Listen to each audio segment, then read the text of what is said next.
everybody. Welcome to the Laugh Lab Podcast? Yeah, the podcast. Those are two different things. We'll still do that. We'll do that. You want to restart that? No! It's the Laugh Lab Comedy podcast. And we're here today with, of course, Jason Wapshall, as always, and a special guest on the show, all the way from Vancouver. It's Brett! Hello. How are you doing? Good. How are you? How are you feeling today? Not bad. I slept a bit and it was a decent day. I got shoes. Yeah. Oh, there you go. I went to Costco. That was my big outing. Exciting. We did a show last night, Laugh Lab, Friday Yeah. and Saturday, if you're watching. So we were on the late show on Friday. Yeah. And then so we did that show, and it's like everybody wants to hear what you have to say today about that show. Brett Martin, the famous Brett Martin. How did it go last night at the Laugh Lab? It was different. Podcast? It was different. Tell us about it. Well, there's probably, Dakota holds maybe 50 people? Yeah, about that. And there's probably 30. Yeah. 3 of which were on, as it found out afterwards, mushrooms, a lot of mushrooms. Okay, that makes sense. Yeah, and so they're in the back. That's like a whole mystery was solved. Yeah. Well, that explained everything because they were loud right from the get-go. Yeah. And sometimes there's loud disruptive that is like aggressive and sort of against the show. This was different. Yeah. As it turns out, just because they're all fucked up. So that really set the tone for the show, and then it never got better. I was glad they were quiet for my set, so I was happy. And then when you got up there, I don't know what. That's probably when it peaked. Okay, Yeah, so yeah. I can only imagine what you were feeling, but I know that the comics enjoyed watching it. Like they talked. We were sitting there was like 8 of us sitting in the pit there, Yeah. and we were fucking howling. Well, you guys left me to hang for a while. Dylan Reimer was like, that was like the best thing I've seen in so long. You know? Well, the clock wasn't working, so you had no idea where you were and how long you've been up there. I knew it was a while. Yeah, and then the waitress was like gonna turn the lights off, and they cleared all the bills, and people were like, and then like actually my parents got up because they had to go get my daughter from work, Yeah. and you're like, well, it's the first time the comedians' parents have left the show, but it was like they just had to go. Yeah. But it was a weird show from the And then whole. the But it was so weird that them leaving was just sort of normal. Yeah. It's like, well, of course people are gonna leave. Like it was weird. But they didn't. It wasn't because you weren't funny. Like you crushed, and it was really entertaining. But it was like it wasn't dealing with a regular show. Not at all. Like it was like a circus. It was broken right from the get-go. Like some shows usually, if it goes off the rails, it's normal for a while first. Yeah. This was right from the beginning. Like, okay, this is fucked, and then it just never got unfucked. Well, part of it also was, I'm sure you've been to shows where like someone will go to the first show and then they'll be like, oh, we'll stick around to the late show. And then they're tired. Two of those tables were that. Yeah. So that group of 4 over Yes, there they've been there since 6:30. Yeah. explains it. Yeah, because I remember asking at one point, where did I lose it? I just can't pay attention. Like, Just imagine. Yeah. Imagine it's like you got there at 6. No, you got there at 6 because the show started at 6:30. yeah. Yeah, so And they were it's there now at like 10 o'clock. it's now 9:45, and the comic's like, "What's wrong with you?" And I imagine the early show, from everything I heard, was like normal. Yeah. The show. Yeah. So then the night just got weirder and weirder. Yeah, they were. Well, that young couple that was their first show Yeah. that you had called out them, I actually went up to them after the show. I was like, hey, if you guys want to come back tomorrow and see a normal show, I'll comp your tickets. Yeah. Come see. I was like, it doesn't always go off the rails like that. Yeah, usually there's like material. Yeah. It's like usually there's jokes and the comedian gets to it. Yeah. Not like defending yourself from the crowd the whole time. And then what was with the blonde? What happened there? The blonde On the left. When you told her period was something. Yeah, I think that she was on her period, as it turns out. And then It always goes well. Call her out in a front room. yeah, well, if anything, that should be an out. Like, I've never understood. Like, my ex used to get mad at me because I'd be like, "Oh, you're just on your period," and she's like, "Oh, don't hold that against me." I'm not holding it against you. You have like a card to Yeah. be unreasonable. So for I thought I was being a gentleman by pointing out that that's why she's being all weird, but she didn't see it the same way. I thought you were being a gentleman too, didn't you? Yeah. Yeah. So you were not like That's "Dude." 3 against 1. You're like, She's hey, whatever. obviously Yeah, wrong. and then you handle it way better than I would have. Oh, I would have just started handing out 20s and been like, you fucking go, you fucking go. Well, the thing is, like, during each part of the time, like, everyone's kind of glued in the show. So I'm like, okay, I can carry this through. Yeah. But it's like I said, somewhere like juggling sand. Like, there was no way. That was a great line. When you're like, I feel like I'm up here juggling sand. I fucking was pissing myself. Yeah. But I was like, you had so much more experience to deal with that. Yeah. I just didn't understand. Sometimes you kept going back to those ladies. Oh, what'd you say? What'd you do this? Because I would hear them, Yeah. and I kind of figured that was the key. If I could bring them into the show, it could normalize it. Because that was what was the problem, so to speak. We're talking about the ones in the back. Yeah, the mushroom The ones that Okay. were smoked. No, just for anyone who's watching is gonna look here. I'll break it down if you haven't been to Dakotas before. It's shaped like a T, and you perform at the top of the T. So there's a group on your left, which is like the blonde girl and her boyfriends, and then there is the group to the right, which is all the comics sitting by the door, and then there's a tunnel which you can't see down Between the pickleball but you can courts. hear, so you kind of guess what's in the back. So you opened with like, who the hell was that? And it was like some gravelly voiced woman in the back. The voice sounded like us, but it was Yeah, she sounded like the teacher off of what the Peanuts show there. where Charlie she was like, Brown, Charlie yeah. Brown, rah, rah, rah, rah. And you're like, what'd you say? What'd you say? And then it was like a girl. But you couldn't, in your defense, you literally couldn't see who it was. No. Because the lights are right in your face and you're just like guessing. Yeah.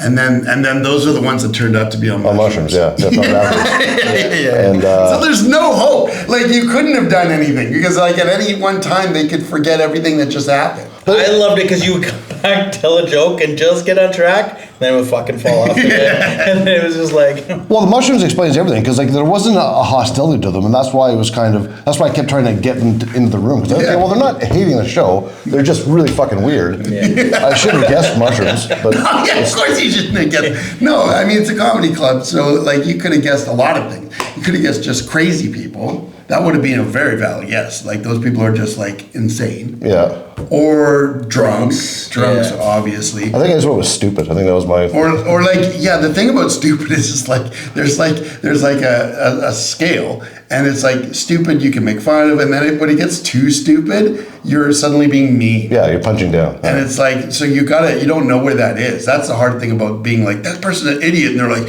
yeah, I take care of her. And you're like, oh, fuck. She's Well, I going to was go right. back to home after this. Thanks. Yeah. And then there was openly a racist man. Yeah, what was his deal? Like, so I have a joke where I like, just like, because everyone's always like, do we have any people around town? So, do we have any racist people here tonight? Yeah, and They were there from the early show. Oh, they as come well. to shows all the time. They're a very sweet couple, but very racist. very racist, as it turns out. Yeah, he was very, and then he started going to who he specifically didn't like. I didn't expect that. This is Kelowna. Here's racist. He pulls out a list. These are who I hate. Yeah. So yeah, it just was. Who did he say on the list? He specifically didn't like people from India. That was his issue. Yeah. But that's not people. He said people from India. He didn't say Indians. It could be anyone. It could, Well, India is just a place. Anyone could be. could be a from white there. guy. fair enough. Yeah, Yeah. It could be. That's probably what he meant. We'll go with that. We'll He go might with have had a that. bad Uber ride on the way there. Yeah. So he that was an entertaining table. Yeah. And then the polite young couple, that very nice people beside your parents. Yeah. They were just so nice I couldn't even pick on them. They're just Well, until you said something about her at the end there.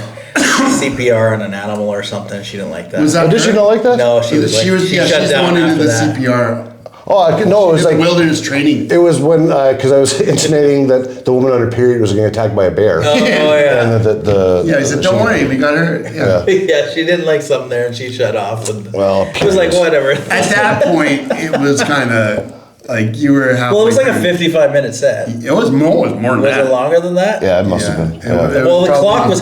Thank God, before I got up there, I noticed the clock was fucked. It's the first time I've ever took my phone and set the timer it's- because I was like, I haven't done it enough. I wouldn't know where I was. It's a Bluetooth clock. You know when you can't get something to log on to Bluetooth and you're like, what the fuck? Nothing you can do. It's like that, and there's nothing you It's can do. a clock that goes up That's above, what it is. so the comedians So the can only see. way for me to reset it is to literally climb up, and at that point the show had already started, and I was like, You're just gonna let us die up there. Well, I was like, he's done shows without a clock. Well, it was my fault too because I could have just looked at my phone and realized what That's time what went up. and I told you that before you went on stage. And I just I did. so I did said there's 7 no minutes clock. and 29 seconds was Yeah, mine. I was yeah, like, oh, I'm yeah, over. yeah. Get the You- fuck. because you told me right before I went up, and then like sometimes though, and honestly, I'll look at my phone, Yeah. and then I'll be up there and realize it didn't record in my head what time I looked at it. Yeah. So it doesn't matter. So I'm like, yeah, you'll give me the light, and then after a while, I realized, okay, it was like I didn't give you the light though. Yeah. That's my fault. But I The also waitress did when she shushed. Yeah, Oh you yeah, got the shushed. waitress shushed. I didn't understand what that was all about. No, and I she's think it super was- nice. Brooke's she's a super very- nice, but I don't know she's a where sweetheart, that. but it was. I think it was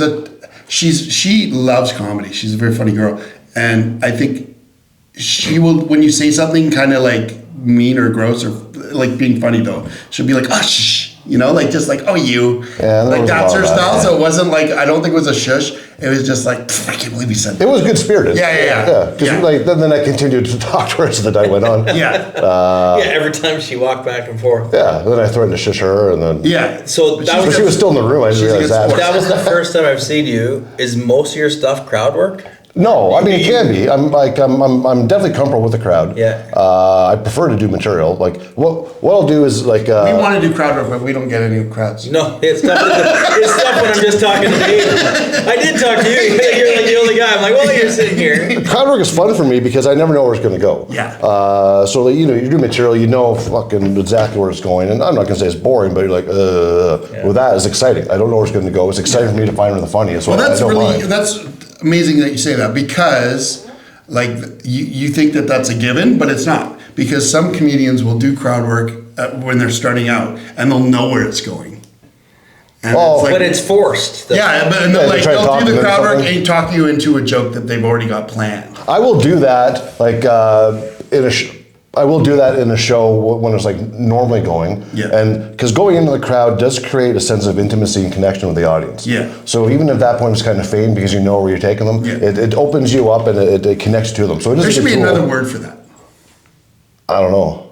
There just should be. I Fucking don't know crowd. what it would be. Yeah, it doesn't feel like crowd work, right? Like it's almost a different Maybe thing. connecting. Maybe. Yeah. Because I mean, it is just a monologue. Yeah. So that way it turns it more into, I guess, a conversation. Yeah. It changes into that. So I like that. And since stand-up to me is better as a conversation anyways. Like you can, at least for me, I can tell when someone's up there and you can see they're just in their head running their thoughts. Yeah. And I mean, that's great. The material's still good, but I like it when it's just more like they're in the moment. Yeah. And they're sort of reforming that AD each time for you. And that's what I try to do with my stuff anyways. Like I don't think, there's some jokes where I do have to do it word for word just because the punchline needs to be a certain way, but if I can always walk a different way into it, I like it because each What was that different. one that happened yesterday where you had some question?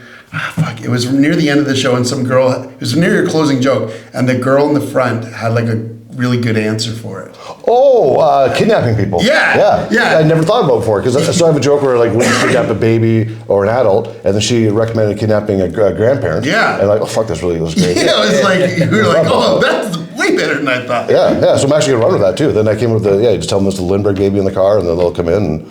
And, so that's. Yeah, it's funny how it works sometimes. So that was cool to watch because you didn't like go like, oh, great idea, and do all your jokes. You were like, no, that's a way better answer, and you. Well, that stuff just it. pops in your brain sometimes when you're talking to them, and you hit something funny, and you're like, fuck, I didn't think of that or plan that. Yeah, well, credit to her, that was her idea. And then all of a sudden I saw the funny in it. I'm like, oh, fuck, that's great. So now that joke has a third thing in there. So yeah, because what is the joke? It's about kidnapping. Yeah, when you kidnap basically an adult or a child, which is easier. Yeah. And then in terms of the easiest, well, it would be a senior. It's kind of like both at once. Because they're adult size, but they're like kid brains sometimes. Yeah. Right? Have you ever been to a senior's home? Yeah. That's what it's like. Yeah. But another problem though would be that people do worry when grandpa's missing, so like that does make the news. So they worry more when the kid's missing. That's the most. Number one is kid. Number two is senior. Like if we go missing, even our family won't give a fuck. No, they'll celebrate. They're like, my dad will have a party. Must be on a bender somewhere. Exactly. They'll show up. Yeah. But it worked out well anyways because I had a bit that had never done yet, but I was thinking about with the benefits of dementia. Yeah. So that's what caused me to go into that. I'm like, fuck. So actually, it's funny how it works out. From her answer, I'll be able to pivot from that bit into the dementia bit now. So and then the last night was the first time I'd ever tried on stage. Like, well, fuck, we're right here anyway. So yeah, let's do it. And then tonight you're in Vernon. Yeah. So you got 2 shows. Yeah. So you can do it 2 times tonight. That'll be good. Roll on it and see. Yeah, by the time it's like bit in the night, I should know where that bit actually That's pretty cool. Where it hits. And How long you been on the comedy scene? I've been doing it for 25 years. Okay. The same as Dylan. Yeah. So you guys started at the same time. Would have been, I guess. Yeah, because my first ever show would have been like the fall of '98. But then it was like another 6 months till I tried it again, and then probably another 6 months till again. And Dylan's thing is blurry too, so maybe it doesn't count that way. Yeah, I mean, he said 94. In and out and stuff and popping around, right? I remember by like the end of '99, that was when I was like at comedy clubs, like because I started in Calgary. Yeah. And we had the Yuck Yucks there, and they had shows Tuesday through Sunday. Tuesday through Saturday, and then we had a venue called Woody's Pub on Sunday. Yeah. So I was at comedy 6 nights a week. And that's when that would have started. So like every night. And you had some cool success early, didn't you? Because you had your Comedy Now special. Yeah, that was probably 10 plus years into it. Was it? Yeah. Oh wow. Like my goal always, I always wanted to be like really good at this, and so the best comic that I saw locally there came through was Kevin Fox. He blew me away, and he told me that he was headlining within 5 years. Yeah. So I realized that if I want to get anywhere in this, I have to at least match that. Yeah. So that's my goal: be a headliner within 5 years, and I made it. Yeah. And by that 5 years that I was making a living off it, like I wasn't rich. I was like living in a house with 4 other people. Yeah. But like I was. You're still telling jokes for money. That's pretty cool. Yeah. And then that was from there. Just sort of kept getting better. Yeah. Until the pandemic, and then fucking everything got ruined. Yeah. We just talked about that in the last podcast. Yeah. No one liked the pandemic. I did. He did. I made millions. Really? Did really well. You lucky. You selling hockey cards. And we sold so many sports cards. Because everyone's stuck at home just wanting to enjoy. It turned into. Yeah. I'd take. We got fucked. Hey, if I could push a magic button and start COVID today, I would. I'd be like, sorry guys. That's funny. Well, at least someone benefited. It was insane. It like literally killed my life. Every which way. And I was busy every day. We were online. We'd have 50 to 100 people, and we would sell cards online, just show cards and tell dirty jokes. We could cry. It would be justified. We would have a line outside our store. We were only allowed 5 people in our store at once. People would wait like 2 hours to get in the store. Jesus. It was the most unbelievable. And in our store, we had little strings around the tables where people weren't allowed to sit. Well, and then we did comedy on Zoom. Comedy they kept coming in and trying to force like the plastic shields and this, and I just. Go away. Have you ever been to Walmart? I just kept chasing. Oh, that was the crazy thing. Yeah, like the things that they tried. But Walmart we had days that were better than years. Wow. Like it was my son and I were in LA when COVID started. We went down for 2 hockey games and 3 basketball games. We're in Luc Robitaille's box hockey the first night, and they announced over the thing that it's going to be Staples Center was going to be closing. And we're like, and my son, like, I've never seen him like cry before. Couldn't go to basketball, couldn't do that. We went to Orlando, Universal Studios the next day, and everybody thought that it was closed. We had like the whole park to ourselves, like the best day of our life. Started going the right direction. We went on the rides, and then I sat him down. I was like, okay, like we got to go home, but like I might have to go get a job somewhere. We might have to close the store. The world like appears to be ending. Like there was Uber drivers that were wearing masks, and we got in this one Uber, and she's like, I know there's rolls of toilet paper back there. Don't fucking steal the toilet paper. And we're going. Like it was so like bizarre, like how it started down there, like the Chinese theater in LA. I've got a picture of him and I. We're the only 2 people in the whole. Like there is not a soul in the whole place. That was a weird time. So the phone's turned off. We fly back. We land in Canada, and my phone ding, ding, ding, ding, and it was eBay sales just going. Wow. Like it was the most craziest. I was like, maybe people are gonna want to buy cards. And they all were at home and they wanted to get into their hobbies and they started taking out their shit. And it went so, there was stuff that I was taking $5 tags off stuff in my storage locker and selling for $1,000. It was the craziest moment of my life. And then when I hear about all this like things that life's about balance. I was going to the church to get canned goods. and we built a 6,000 square foot. Dude, it's so bizarre. The difference. Crazy. It sucked. Oddly enough, I was in Kelowna where like my last show was March like 10th or 11th, and it was when they shut down. Like the NBA announced they'd cancel the games, and so I had the shows at I can't remember, Cape Belton show. Yeah. And then the next day, getting a cab to go to the airport, and it was just weird. It was like we just knew like things were changing. Yeah. And went home, and then like that was the last show. No, wait, that's not true. I had one more that on like a couple days later in Vancouver, but at that point it was already it had already started.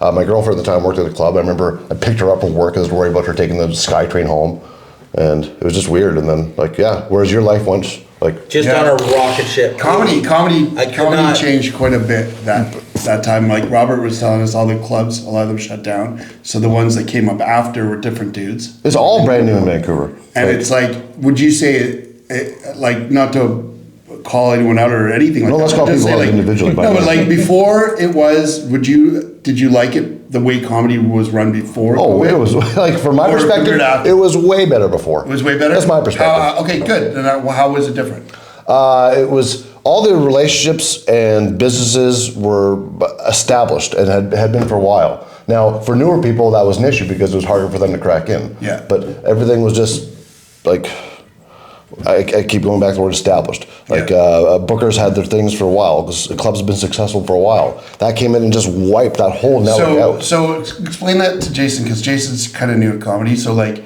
when it says no, but when you say established, like what is like? So if you were a guy that was performing at this club, you could know that you would get back there. Yeah, absolutely. Yeah. And you wouldn't have to work your way in. Yeah. And someone else couldn't. Yeah, like you're a rarity that you still exist from before and after. Yeah. There's not a lot of that. No. So all those relationships are gone. And then so since then all these new ones have popped up. Now for newer comics it's great because they didn't have to go through all that battle to get through. And during the first 2 years when things were getting back to going, from my perspective, all the seasoned comics weren't really involved because it still wasn't really worth being a part of. Yeah. So this new scene, there's like a vacuum, they just filled it. Oh yeah. And now it's funny, like the scene's kind of run by newer comics now.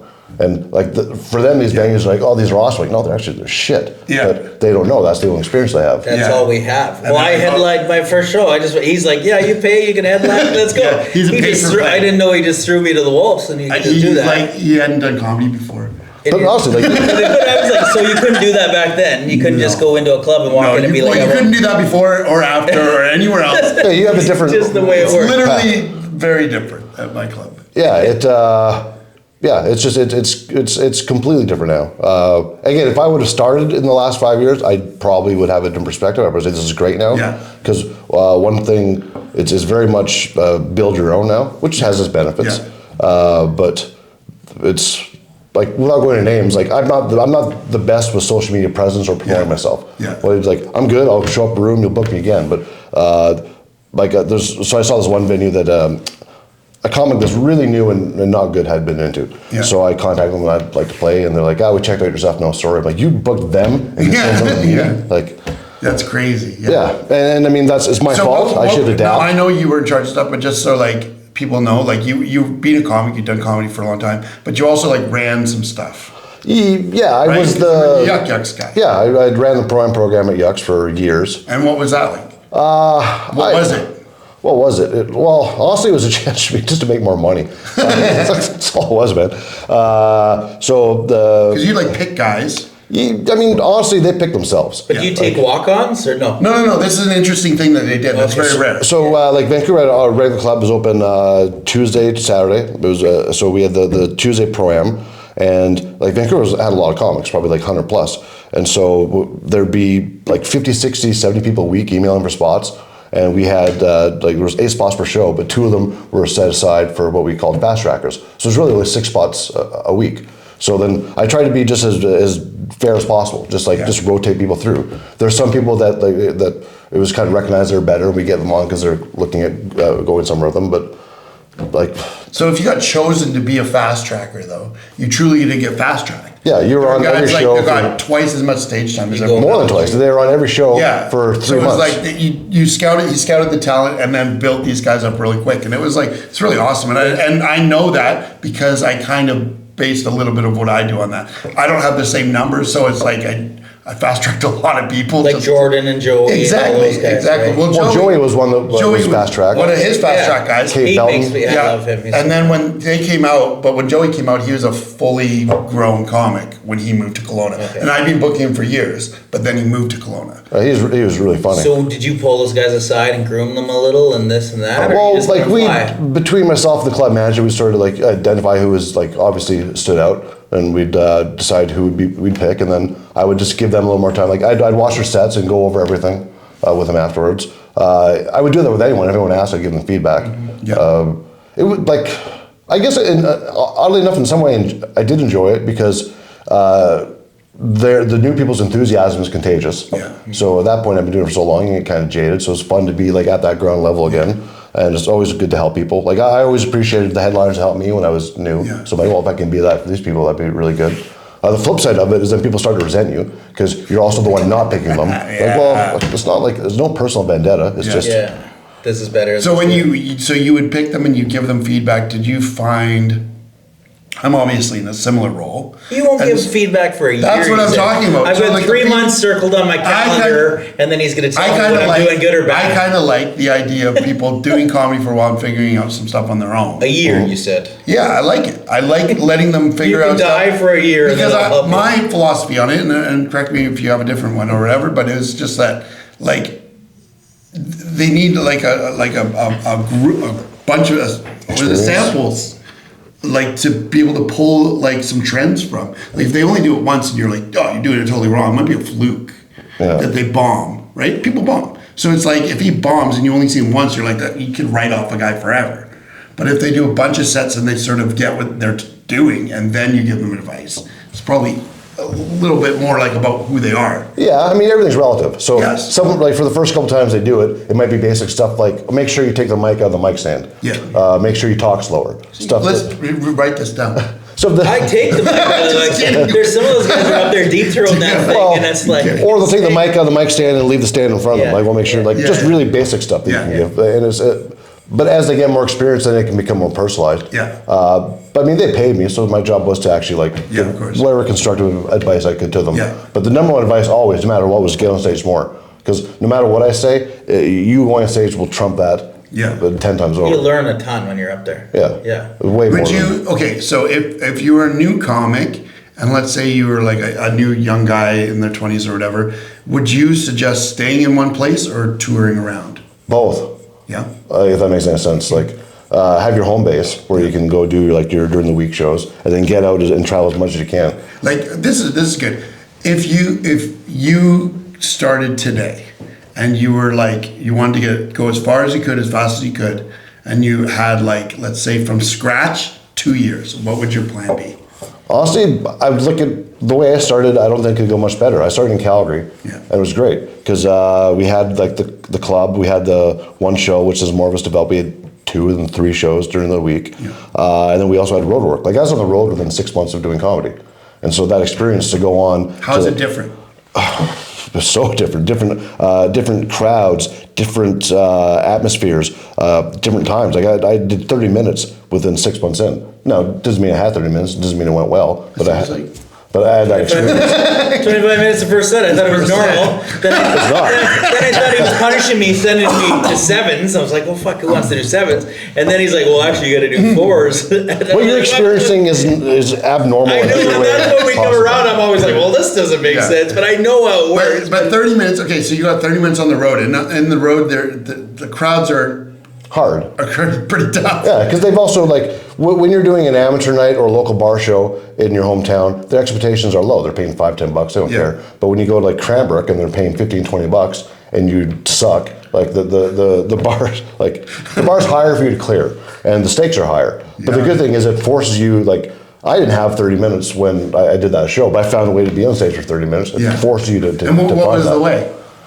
What was the way? Sorry. What did you do to do 30 minutes? How did you stretch your material? Do you remember? I don't really remember. I would have just every idea I had, I would have thrown against the wall, and then I would have probably tried talking to the crowd. I was gonna say that's where the crowd work comes into me. definitely. It's like you can buy extra few minutes here and there easily. It would have just been like any idea that I had. It was no longer about what material I did. It's like, what have I thought of before? I'll go. Were you a Yucks guy then? Yeah, I mean, Yucks was the only game in town, so yes, it wasn't a Yuck show though. Yeah. I didn't go with Yucks until about a year in. And then that was kind of semi-regularly. Like Calgary was great because the head office for Yucks, Western Division, was out there.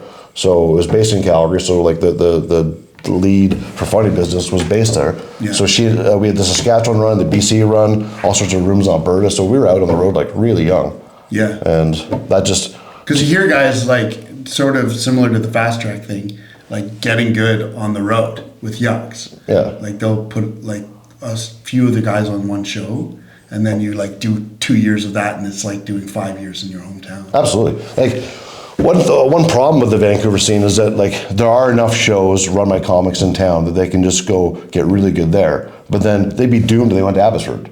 So you can learn your market, but that doesn't mean anything other than you're good there.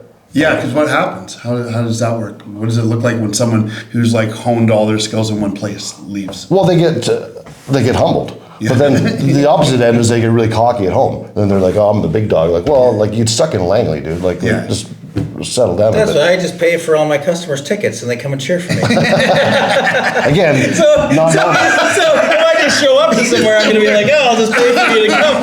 nothing about you is normal. You get rich during COVID. Your first show was a headline show. It's like, okay. That was a solid 7 minutes last night. I knew what I was talking about for half of it, and then the rest I just picked on him. Yeah. So it was okay. It was in the fine. podcast. It was fine. You were like, I was impressed though. Like when I found afterwards how little experience you had, I was like, oh wow, Thanks. you are very comfortable on stage. like that. Which is like, that's the one thing you can't teach. Like you either have that or you don't, and you have that, and that I mean, you'll be good. I just like doing it. It's fun, making people laugh and enjoy it. It's a great hobby. Oh, And we were talking about this with Dylan. It's like, how cool is it to start in your 40s and not give a shit? It's- You know, I'm too like, fat. what a I'm too fat luxury, and broken Yeah. to play right? sports To be like, anymore. who cares how this goes? Comfortable, you know, skin already, Yeah. confident. Yeah. Reminds me of Lori Gibbs. Have you Yeah, ever seen Lori? sure. She's like, she started late 40s Yeah. and just was like a hurricane, like just hilarious right away.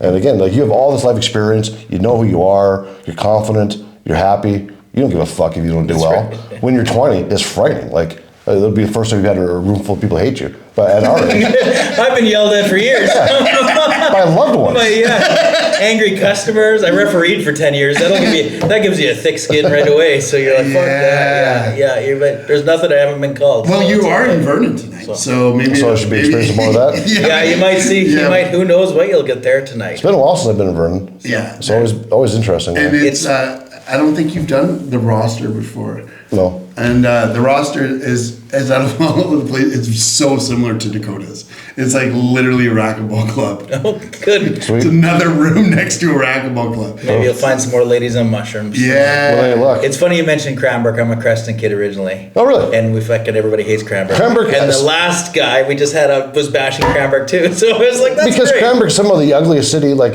how you can be ugly in BC is beyond me. Yeah. Especially when you go to Kimberley. Yeah. Like 50 minutes away is gorgeous, but Cranbrook is just, it's like the shithole of BC. When you grow up in Creston, you live in Creston, you have to drive to Cranbrook for Christmas shopping. That's where you do all your. You're man. leaving town to go do all the big stuff. Yeah. So it's like fuck. It's even worse. Where you're like, this is the upgrade. Yeah. Creston's beautiful. Yeah. Here's a question. Do you ever, speaking of travel and stuff, do you ever travel like out of the country? Yeah, I worked in the States for a while. What was that like? Way better. How so? It's, well, A, there's way more work. It's so much easier. Like, man. Why'd you come back then? Why did I come back? I let my paperwork expire, number one.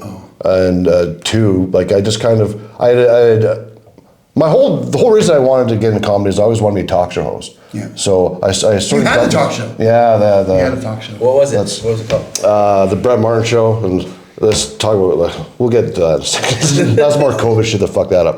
But America, the biggest way I can compare it is you go to a show there, they're like, we paid $20. This is gonna be a great time. Yeah. You go to a show here, they're like, we paid $20. This better be a good time. Yeah. Like they're just ready to laugh. So much better. And just like the enthusiasm for entertainment, like I remember crossing the border. So they're like, why you come to the States? Like, I have a show. Like, oh, really? Tell me all about it. America back through the border here, and like, what are you doing in the States? I was like, I was doing comedy. Like, I've never heard of you. I'm like, okay. Just there's so much skepticism to comedy here, entertainment as a whole. They embrace it. So yeah, I liked it. My goal was to like at one point move to LA, but I also learned too that like I don't have the cutthroatedness that's required to climb to the top there. Because skill matters, but it's networking in LA. That's the number one thing. And I'm a horrific networker. I'm not going to say the right thing or do the right thing. I'm not interested in that. And guys, they will fucking do anything to succeed. And I guess I just won't. So I knew like that wasn't going to work for me. So then like, well, I can still work. There's all these bookers. So I did that for a while. And then I met my girlfriend, got the talk show going. I'm like, I'm going to focus my time here. And that's when I started taking the pro-am stuff there. So like just ways to be in Vancouver more to work on the show. Yeah. And your show, tell us a little bit about that. So it was at Yuck Yucks. It started as just like a late show Friday night thing.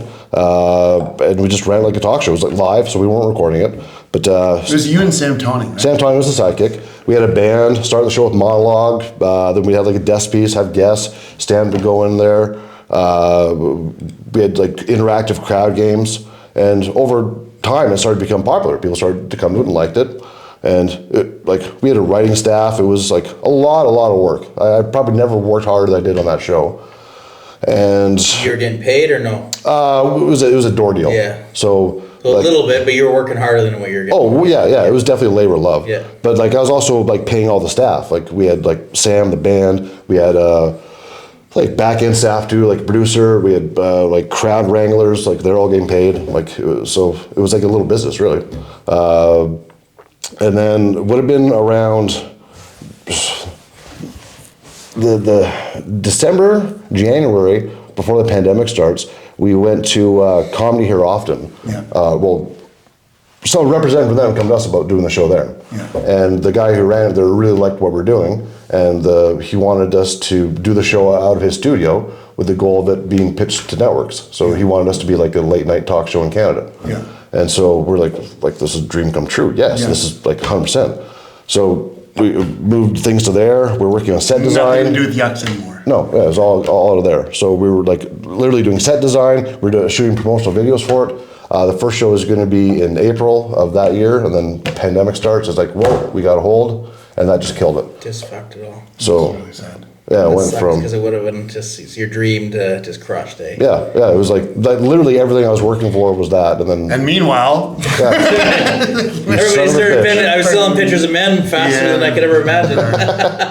and like I didn't have very much savings either, so so I had no work, so I lose like Stan's gone, lose the talk show, which was crushing, and then I had about like a few months of money, and then I'm like, what the fuck am I gonna do? And then I had no life or job experience, and there were no jobs anyway, so I was fucking doing DoorDash. So it was like around May, I'm delivering fucking Wendy's. I'm like, how did this happen? You knock on the door, you're like, would you like to hear a joke? I need practice. I went from I was gonna have a fucking late night talk show on TV, and now I'm delivering Baconators.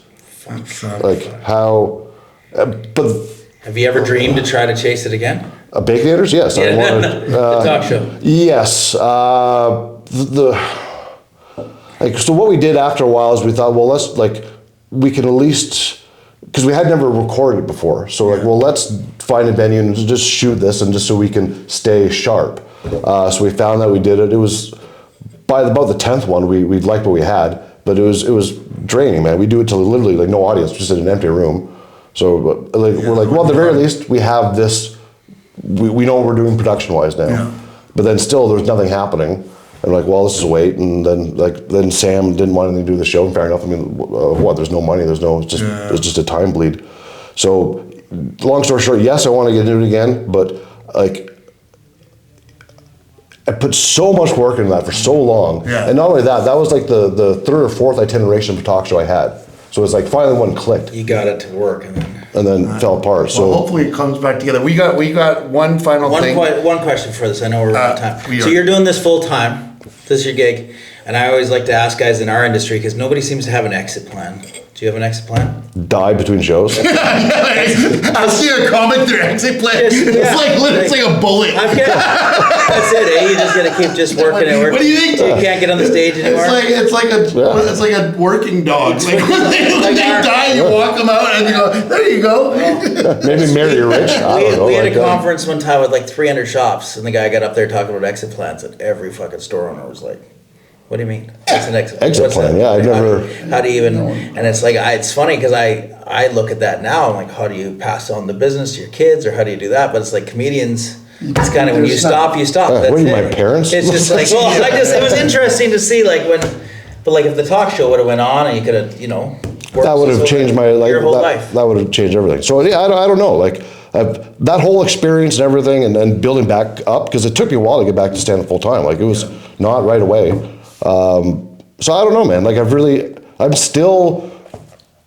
still readjusting and readapting to what life is. So when you say exit plan, I'm still thinking about how I get back onto the freeway. So we here's the thing. I wrote it, and because he's got to go to Vernon. I know, right? I know. Okay, so Kill Dave is my Choose Your Own Adventure book that I wrote. Have you heard about it? I've seen you talk about it online. Yeah. So it's my book, and I wrote it, and you're me, and you run the comedy club, and you die a bunch of times. So here's the question for you. If you had to kill me, and you had to get away with it, okay? Yeah. And you didn't want to get caught, how would you do it?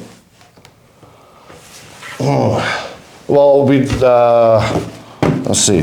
First off, I would not take a cell phone with you, with us. Smart. Yeah. Yeah, you I've don't said want that before. Well, yeah, you don't want to be tracked. Most people get tracked. Yeah. Would have to, like, I'd make alternative plans here, go with you somewhere, Yeah. kill you. Yeah. Hands, probably. Yeah. Choke you to death. I don't know how. Man. I don't know. I'd kill you in the woods, probably with a gun, stolen. Yeah. Or pawn shop. Yeah. And then, like, hey, Dave, let's go for a hike. And then, like, just... Oh, this would be fun. You just go for random hikes. Yeah. Have to be in summer. I don't want any snow prints. Yeah. And then it would have to be I don't know. You got to bury him out there then. No, you just leave it. Just leave him. Yeah. The key is like his body can be whatever. I just can't be tracked to being there. Yeah. So I couldn't be in your car. I'd have to. You know what? We meet up. Yeah. Hike in the mountains already. Yeah. But then I tell everyone else. And you shot me. But you already buy a movie. But you don't want people. So, dude, what if you like made so animals would come and eat the body? That'd be good. So we'd have to go to like a. Yeah. What kind of? There's not a lot of bears around here, is there? Yeah, there is. Oh, there's bears and cougars. Yeah. Lots of Rutland cougars. Yeah. Yeah. Lots of cougars. See, the trick is like you also got to watch out for traffic cameras. Oh yeah. So. Yeah, somebody would have to meet you there, but they could know and track the vehicles and stuff now too. Or we meet up for camping. He's got a balaclava on, like for hiking. Well, I just can't be tied to balaclava. it. But yeah, I have to kill you out of town. I can't be tied to it. I can't take any I'd have to take back roads to get there. I'd have to. I wouldn't rent a car because It's getting harder and harder to kill somebody. it really is, man. Yeah. It's not like the good old days. Yeah, back when you could just You just take one after another, and it could be your hobby. Well, that's pretty good. I think you get away with it. You already thought of a few things. The cell phone thing is brilliant. I like that. So that's Okay, yours. Tell everybody. I'm gonna kill Dave. Yeah. But it wasn't me. What do you got for upcoming shows? Anybody? I'm going to, I guess, a bunch of stuff in the Lower Mainland. I've got the club in Cloverdale, Langley, I don't know what it's called, Fort Langley as well, Vernon tonight, and then I have some December corporate work, which will be really shitty. And you have Instagram or Facebook or anything? Yes, but I couldn't be less active on social media. Okay. But check me out anyways. It's Brett Martin Live. You'll be sorely disappointed. Maybe if you want to watch the talk show, it's the Brett Martin Show. Don't watch the first 7 or 8. Although the one in the parkade is kind of fun. I did one in my parkade, and one of the guests was my neighbor and her dog. Nice. But yeah, check that out. That was my labor of love. And check out what Dave's doing. Go to the Comedy Lab. So it was a really good time. It's fun. Yeah. Laugh Lab, everybody. Okay, we'll see you next time. Comedy Lab. Good night. Thank you, guys. Good night. See ya. That was awesome.